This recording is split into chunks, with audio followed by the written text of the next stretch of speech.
All right, guys. Our next attack in the finishing sequence is going to be a roll and re-roll. What I'm doing in this case is saying, hey, basically, if I believe that off balancing people is a good idea, I should probably try to do that all the time. And if I can keep them off balance and reduce their power and their base, then man, that sure seems like it's in my interest. So anyway, what we're going to do is we're going to use the initial threat of the finish to get him to roll, which is going to be a really common response to people that are caught in the Omoplata. It's tricky to actually pin them in space, enough to finish. Oftentimes, unless you can get their legs as well, which we'll talk about in a minute.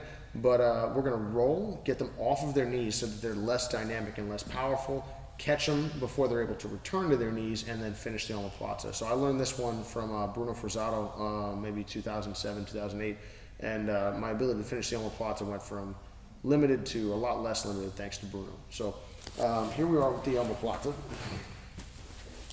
I express pressure. I'm driving. I'm not expecting to be able to tap Frank right now. I'm creating a great deal of pressure, but I'm not trying to stop him from rolling. Actually, if we can back up right here, please. I'm like, hey, I'm not probably going to be able to stop Scott from rolling. If he rolls, I'm going to re-roll and catch his far arm. What this has done is we still have the same scenario with the legs. Only difference is Frank is now sitting on his butt instead of on his knees. So right now, can you turn to face me, please? Pretty easy, right? Can you rebuild your base?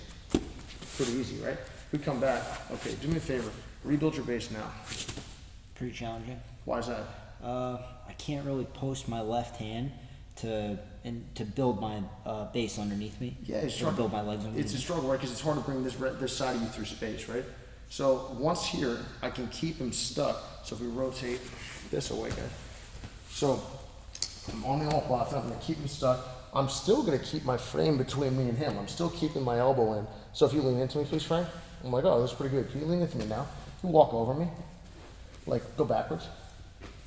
I'm like, hey, this isn't as cool as I thought. I'm starting to lose this guy. We come back. Again, if an idea is a good idea, do it all the time. Be about it. So, driving to me, please. I'm like, nah. This guy stops him from going that way. Forearm stops him from coming towards me. I'm just going to put my foot on the ground and continue to draw his shoulder, his elbow back into space, taking his arm off his back. This is also where, like, if you're really nifty, or if you get the gi, you can, like, get a hold of people's neck, and sometimes you can get people will be so freaking flexible that they'll get their arms taken all the way up here, and you can actually get to, like, a rear naked. It's uncommon. That it's a combination of, like, your ability to control the position and their, like, bizarre mobility in their shoulders. But it absolutely will happen. So if we come back again,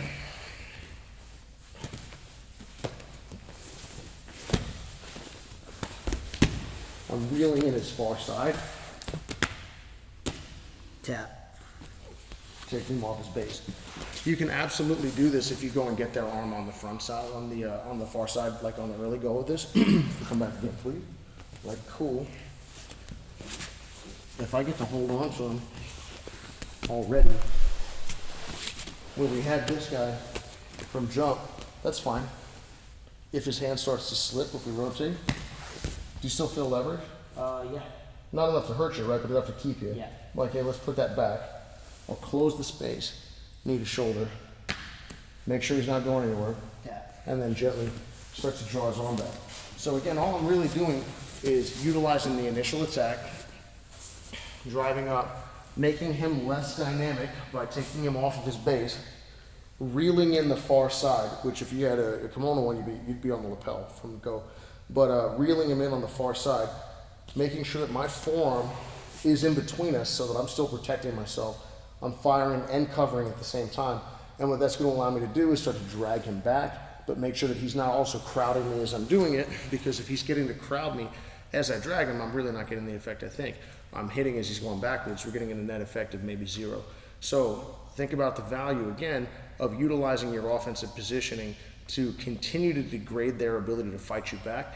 And then once you've really degraded it to a serious extent, then put them away.